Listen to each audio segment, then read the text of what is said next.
बिस्मिल्लाहिर्रहमानिर्रहीम। उम्मीद है कि आप सब खैरियत से होंगे। आज हम कुछ क्वेश्चन करेंगे मैथ से रिलेटेड। ठीक है, आज हम ना direct relation, direct proportion, inverse proportion, then profit loss and increment से रिलेटेड कुछ क्वेश्चन सॉल्व करेंगे। ठीक है, फर्स्ट ऑफ ऑल हम देख लेते हैं कि inverse proportions and direct proportion क्या होता है। इन्वर्स प्रोपोर्शन बेसिकली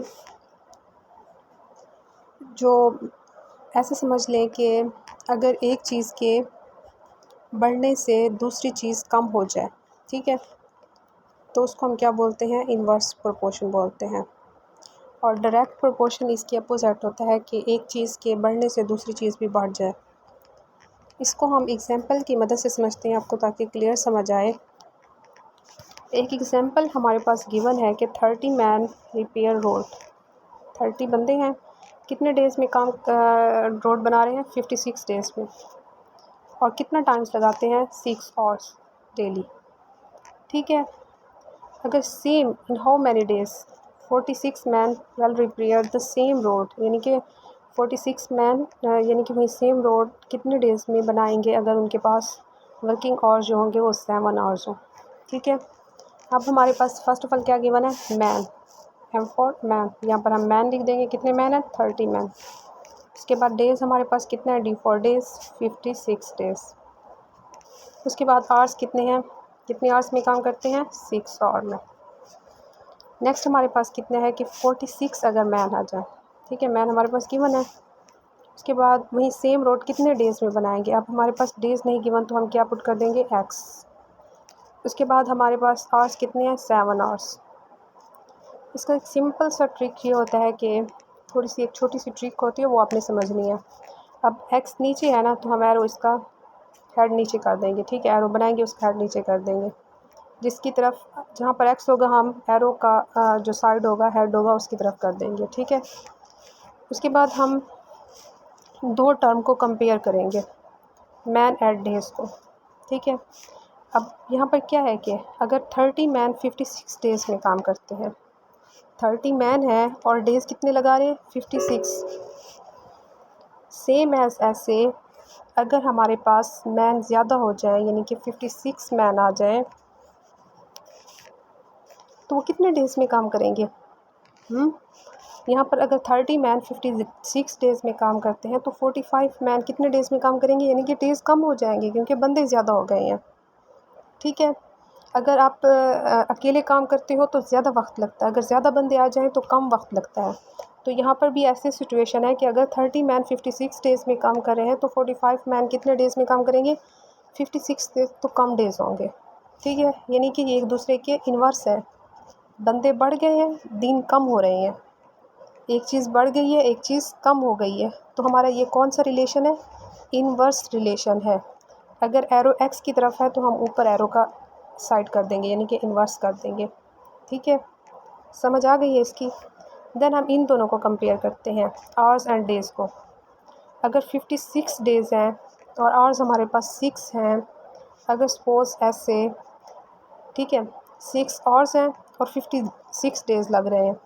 अगर आवर्स बढ़ा देते हैं, डेज़ आवर्स यानी कि घंटे बढ़ा देते हैं, तो डेज़ भी कम हो जाएंगे, जल्दी जल्दी काम हो जाएगा। अगर आप एक काम ये सपोज़ करें कि आप एक काम ना 5 दिन में करते हैं, ठीक है, 5 दिन में 4 घंटे से करते हैं। सपोज़ वही काम अगर आप घंटे बढ़ा दें, 6 घंटे कर दें या 5 घंटे कर दें, तो डेज़ आपके कम हो जाएंगे, जल्दी काम कर लेंगे, सिलेबस जल्दी कवर हो जाएगा।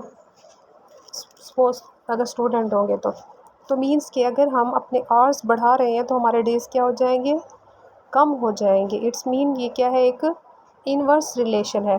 तो एरो अगर एक्स की तरफ है तो इन्वर्स है, तो हम एरो ऊपर कर देंगे। ठीक है, सिंपल सा ट्रिक था। अगर ये इन्वर्स प्रोपोर्शन से रिलेटेड है कि अगर डेज़ मैन कम है तो डेज़ ज़्यादा है, मैन बढ़ गए हैं तो डेज़ कम हो जाएंगे। ठीक है, आप कैसे सॉल्व करेंगे इसको, एक्स को हमेशा ऊपर रखेंगे, नीचे 56 लिख देंगे। ठीक है, जिसकी तरफ एरो होगा, एरो का हेड होगा, हम उसको ऊपर लिख देंगे, देन दूसरी टर्म को नीचे लिख देंगे। सेम ऐसे पहले 30 को लिख देते हैं, 30 डिवाइडेड बाय 45, मल्टीप्लाई 6 की तरफ एरो है, 6 डिवाइडेड बाय 7। यहाँ तक समझ आ गई है? ऊपर वाला रेज कर देते हैं, ठीक है, ताकि इसको हम ऊपर सॉल्व कर सकें। उसके बाद हमने क्या करना है, 30 को 6 से मल्टीप्लाई करना है, 45 को 7 से मल्टीप्लाई करना है। तो जब हम 30 को 6 से मल्टीप्लाई करेंगे, ये वैसे का वैसा आ जाएगा, x divided by 56 is equal to, जब इसको मल्टीप्लाई करेंगे तो ये क्या आ जाएगा, 180 डिवाइडेड बाय क्या आ जाएगा, 315। सिंपल सा इसको मल्टीप्लाई किया है ना। नीचे इसको रेज कर देते हैं। अब यहाँ पर एक चीज़ डिवाइड हो रही है, एक रूल होता है, एक चीज़ अगर एक साइड पे इक्वल के साइड पे डिवाइड हो रही है तो इक्वल के दूसरे साइड पे वो क्या हो जाएगी, मल्टीप्लाई। अगर मल्टीप्लाई हो रही है देन डिवाइड हो जाएगी। तो x हम ऐसे लिख देंगे, 180 multiply 56 divided by 315। Same as इसको मल्टीप्लाई करेंगे, कट करेंगे सारी वैल्यू, तो हमारे पास आंसर क्या आ जाएगा, x is equal to 32। Simple सा इसको 3 1 ज़ा 3 और 3 5 ज़ा 50, ठीक है। सेम एज ऐसे ऊपर काटेंगे, 3 6 ज़ा 18 0, सेम एज ऐसे फिर इसको 5 की टेबल्स पे सिंपल इसको कट करेंगे, तो हमारे पास आंसर क्या आ जाएगा, x इज़ इक्वल टू 32। यानी कि हमारे डेज़ पहले कितने डेज़ थे हमारे पास, 45 डेज़ थे। अब डेज़ क्या हो गए, कम हो गए, क्योंकि हमने मैन बढ़ा दिए और आवर्स बढ़ा दिए हैं। सिंपल सा एक इन्वर्स रिलेशन का क्वेश्चन था। अब नेक्स्ट क्वेश्चन करते हैं। अब हमारे पास क्वेश्चन गिवन है, 60 वुमेन करती हैं, स्पिन करती हैं 48 kg ऑफ कॉटन और टोटल 8 आवर्स लगाती हैं, ठीक है, डेली। तो उसका पूछ रहे हैं कि हाउ मैनी कॉटन्स, अगर और वुमेन कितनी हो जाए 30 और आवर्स कितने हो जाएं 12, ठीक है। इसको हम सॉल्व करते हैं, देखते हैं। मैं वुमेन कितनी है, WM लिख देती हूँ, वुमेन 60 वुमेन है हमारे पास। उसके बाद हमारे पास कॉटन कितना है, 48 kg, C लिख देती हूँ, 48 kg, ठीक है। उसके बाद कितना है कि आवर्स कितना लगाती हैं, 8 आवर्स लगाती हैं। रेड पेंसिल यूज़ कर देते हैं, ठीक है। नेक्स्ट हमारे पास कितना है, अगर वुमेन हो जाती हैं 30 और उसके बाद आवर्स कितना है 12, तो पूछ रहे हैं कि how much cotton will be 30 man spin by working days 12 hours. तो हमने क्या फाइंड आउट करना है, कॉटन, ठीक है। सेम एज ऐसे एरो x की तरफ आ जाएगा, जो चीज़ फाइंड आउट करनी है। देन हम अब वुमेन और कॉटन को कंपेयर करते हैं। अगर 60 वुमेन है तो 48 kg जो 48 kg जो कॉटन को, अमाउंट ऑफ कॉटन को स्पिन कर रही हैं। यहाँ पर क्या है कि 60 वुमेन क्या करती हैं, 48 kg कॉटन को स्पिन करती हैं। औरतें कितनी हैं, 60 हैं और 48 kg कर रही हैं। अब सपोज़ हम वुमेन कम कर देते हैं, तो जो अमाउंट होगी कॉटन की स्पिन करने की, तो वो क्या हो जाएगी, वो भी कम हो जाएगी, क्योंकि औरतें कम हो गई हैं, ठीक है। तो इट्स मीन ये एक दूसरे के, यानी कि अगर और वुमेन कम हो रही हैं तो हमारी अमाउंट जो है कॉटन की वो भी क्या हो रही है, कम हो रही है, ठीक है। तो इट्स मीन कि एक चीज़ कम हो रही है तो दूसरी चीज़ भी कम हो रही है, तो ये क्या है, एक डायरेक्ट प्रोपोर्शन है। तो एरो सेम एज ऐसे जो x की तरफ का एरो होगा नीचे की तरफ जाएगा इसका एरो, ठीक है। ये कॉन्सेप्ट देखना है, इन दोनों को कंपेयर करना है, 30 को और x को। 60 वुमेन अगर 48 kg कर रही है तो 30 वुमेन कितना कॉटन स्पिन करेंगी, कम कॉटन स्पिन करेंगी, क्योंकि औरतें कम हैं। नेक्स्ट देखते हैं कि अगर 48 kg कॉटन स्पिन होता है 8 आवर्स में, तो अगर हम अपना टाइम बढ़ा देते हैं, ठीक है, टाइम बढ़ा देते हैं, 8 आवर्स में 48 कॉटन स्पिन कर रही थी, अगर हम 12 आवर्स कर देते हैं तो कॉटन भी ज़्यादा होगा, ज़्यादा स्पिन कर लेंगी, टाइम ज़्यादा लगा लेंगी, ठीक है।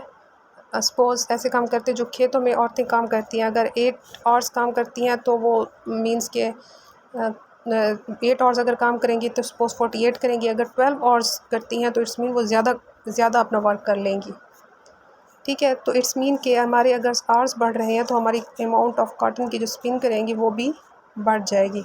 तो इसका एरो सेम एज एक्स की तरफ आएगा। ये क्या है, डायरेक्ट प्रोपोर्शन है, एक चीज़ बढ़ रही है तो दूसरी चीज़ भी बढ़ रही है। इसको हम सिंपल कैसे सॉल्व करेंगे, जिसकी तरफ एरो का हेड होगा हम उसको ऊपर लिख लेंगे, x divided by its 48 is equal to 30 की तरफ एरो है ना, divided by 60 multiply 12 divided by its 8। ठीक है, ऊपर वाला हम रेज़ कर लेते हैं ताकि इसको ऊपर की तरफ देख लें, सॉल्व कर लें।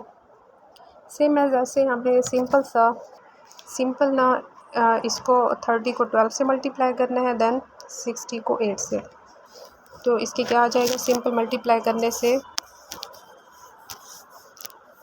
360 डिवाइडेड बाई इट्स 480।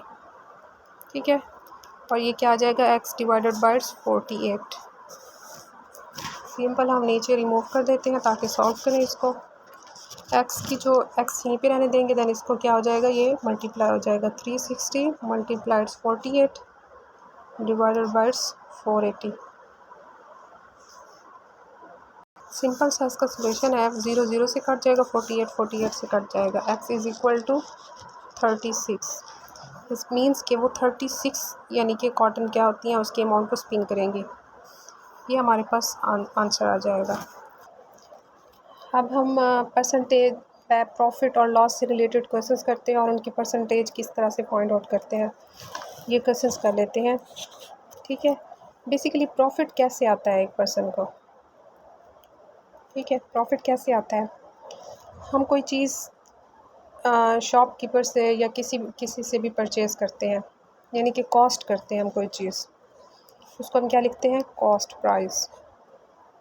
ठीक है, और हम वही चीज़, अब हमने हमने कोई चीज़ परचेज़ कर लिया, तो हमने वो क्या किया, कॉस्ट किया। ठीक है, वो हमारी क्या होती है, कॉस्ट प्राइस। वही चीज़ हमने अगर वो सेल कर दी है तो वो हमारी क्या होती है, सेल प्राइस। ठीक है, सपोज़ अगर मैंने एक चीज़ कॉस्ट की है 5 रुपीज़ की। ठीक है, मैंने एक पेंसिल परचेज़ किया शॉपकीपर से 5 रुपीज़ की, कॉस्ट प्राइस मेरा क्या हो गया, 5 रुपीज़। देन मैंने सेल कर दी है उसको 6 रुपीज़ में, तो मेरे सेल प्राइस क्या हो गई, 6 रुपीज़। तो इसका हम प्रॉफिट को कैसे फाइंड आउट करेंगे, प्रॉफिट किसके इक्वल होता है,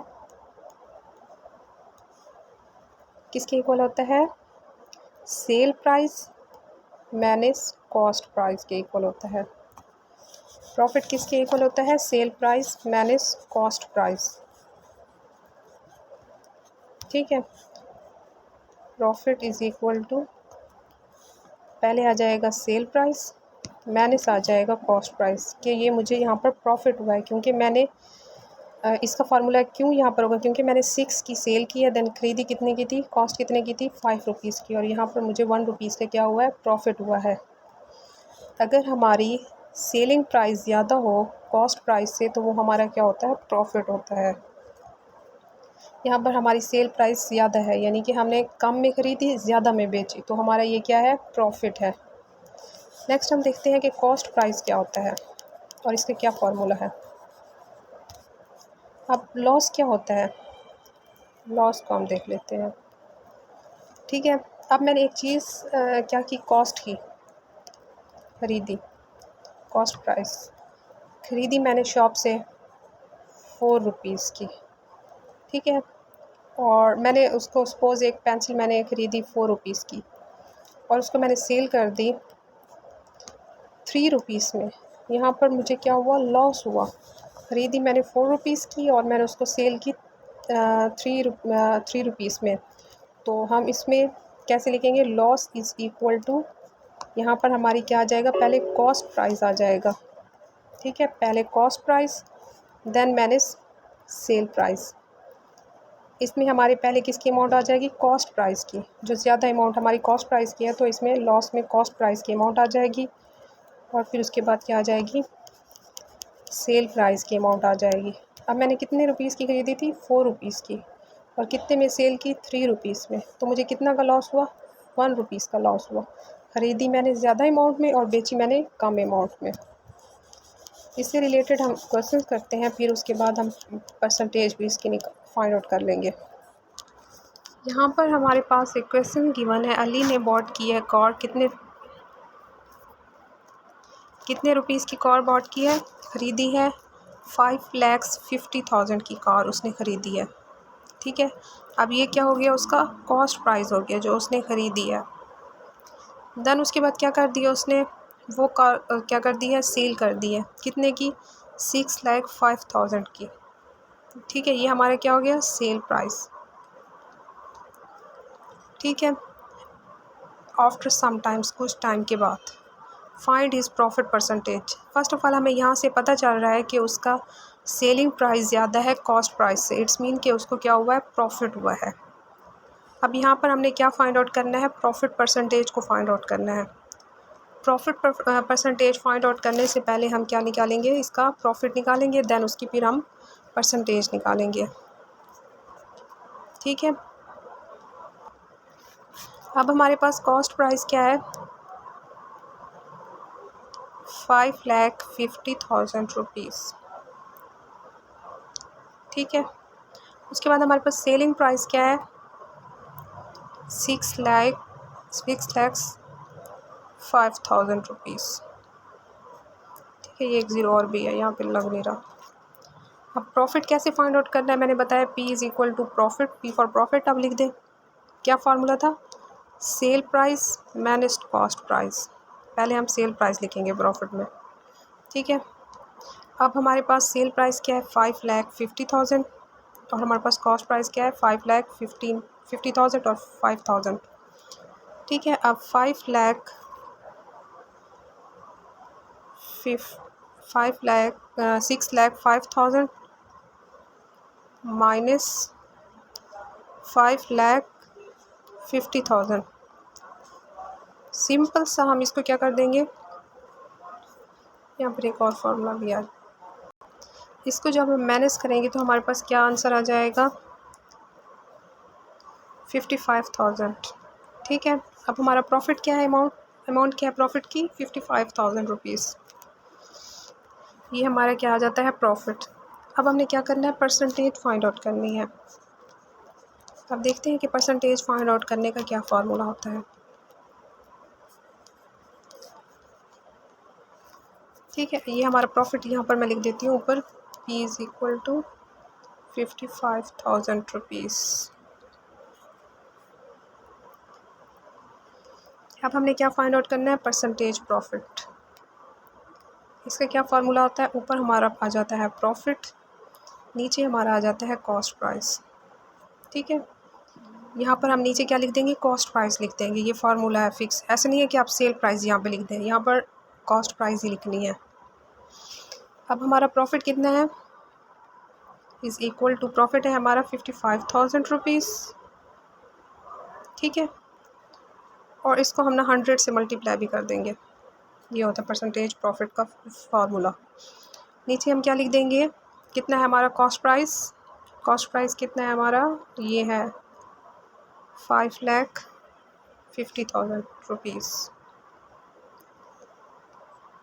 1 2 3 4 मल्टीप्लाई 100, ऊपर से मैं रिमूव कर देती हूँ ताकि यहाँ पे मैं लिख सकूँ, क्योंकि यहाँ पे लिखने में थोड़ी सी डिफ़िकल्टी हो रही है, ठीक है। अब ना ये 2 ज़ीरो से कट जाएंगे, और ये 2 ज़ीरो से कट जाएंगे, और 55 वन ज़ा 55, ठीक है। ये एक दूसरे से कट जाएंगे, और ये 1 क्या आ जाएगा, ये एक ज़ीरो है, तो इतना क्या आ जाएगा, 10%।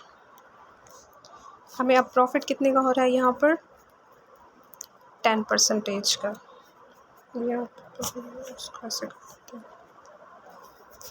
Percentage profit is equal to 10%, ठीक है।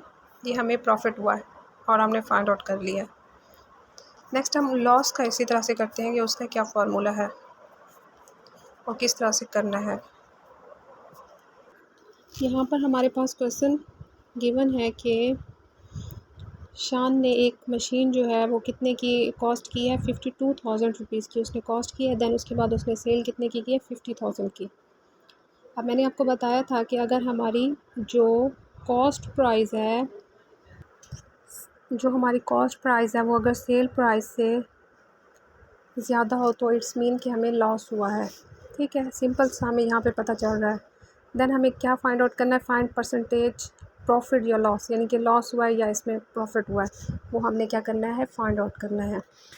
फ़र्स्ट ऑफ़ ऑल हमने एक फार्मूला देखा था कि लॉस का क्या फार्मूला होता है।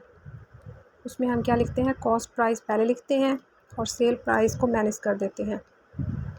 ठीक है, क्योंकि जहाँ पर कॉस्ट प्राइस अगर हमारी ज़्यादा हो सेल प्राइस से तो इट्स मीन कि हमें वहाँ पर क्या हुआ है, लॉस हुआ है। ठीक है, अब हम 52,000 रुपीज़ को माइनस कर देंगे 50,000 में, तो हमारे पास क्या अमाउंट आ जाएगी, 2,000 रुपीज़। ठीक है, यहाँ पर हमें लॉस कितने का हुआ है, 2,000 रुपीज़ का हुआ है। अब हमने क्या फाइंड आउट करना है, परसेंटेज फाइंड आउट करना है लॉस का। परसेंटेज का फार्मूला क्या होता है,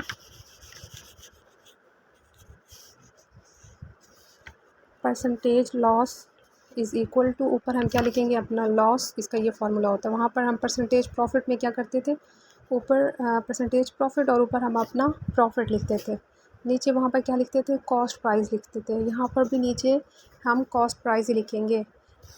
उसमें भी हम कॉस्ट प्राइस लिखते थे, इसमें भी आप कॉस्ट प्राइस लिखेंगे।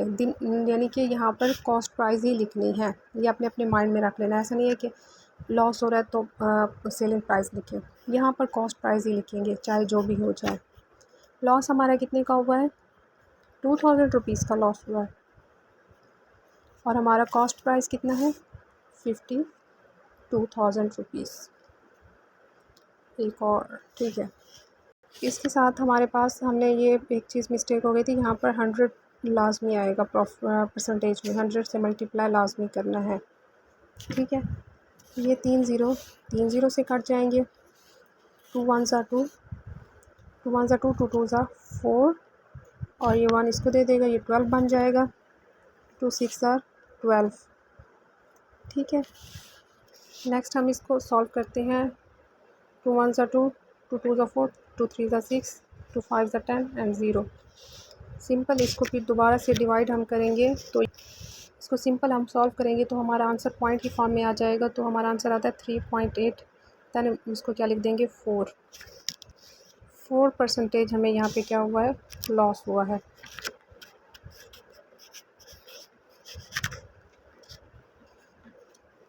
नेक्स्ट हम कुछ क्वेश्चन सॉल्व करते हैं। नेक्स्ट हमारे पास क्वेश्चन गिवन है इंक्रीमेंट का, कि Ali was given an increment, उसकी पे के ऊपर 10% जो उसकी सैलरी थी उसके ऊपर 10% इंक्रीमेंट हुआ है। तो उसकी कितनी है, 3,575 रुपीज़ उसकी सैलरी है। तो उस पर 10% का इंक्रीमेंट हुआ है। What was his salary before is increment, increment से पहले उसकी कितना सैलरी थी। ठीक है, अब देखते हैं कि उसकी एक जो पहले सैलरी थी वो हम सपोज़ कर लेते हैं x, और उस पर कितना इंक्रीमेंट हुआ है, 10%, 10% x। ठीक है, और किसके इक्वल आ जाएगी, जो उसकी अब सैलरी है 3,575।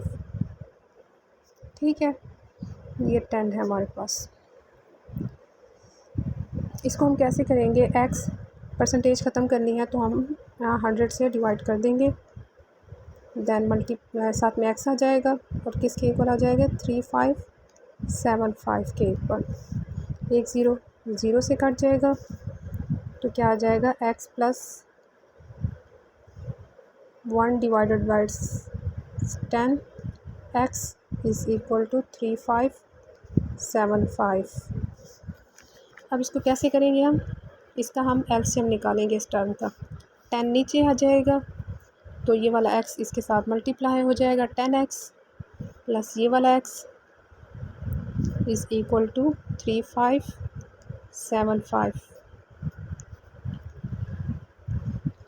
जो हमारी करंट पहले सैलरी थी हमने उसको x कंसीडर की है।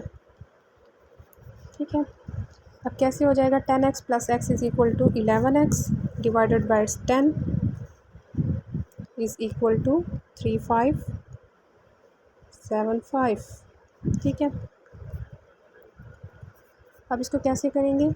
11x इज़ इक्वल टू, ये 10 इससे मल्टीप्लाई हो जाएगा, इट्स मीन कि इसके साथ एक ज़ीरो ऐड हो जाएगा। ठीक है, ये आ जाएगा। x इज़ इक्वल टू, ये इसके साथ डिवाइड हो जाएगा, 3575 डिवाइडेड बाय 11। ठीक है, नेक्स्ट हम इसको 11 से डिवाइड करेंगे तो हमारे पास आंसर क्या आ जाएगा? 3250। अब मैं आपको ये फाइंड आउट करके दिखाती हूँ। मोस्टली बच्चों को डिफ़िकल्टी होती है इसको फाइंड आउट करने में कि हम कैसे इसको फाइंड आउट करें। ठीक है, आंसर निकालने में इसको कैसे करेंगे? यहाँ पर लिख देंगे क्या हमारे पास थी अमाउंट, पहले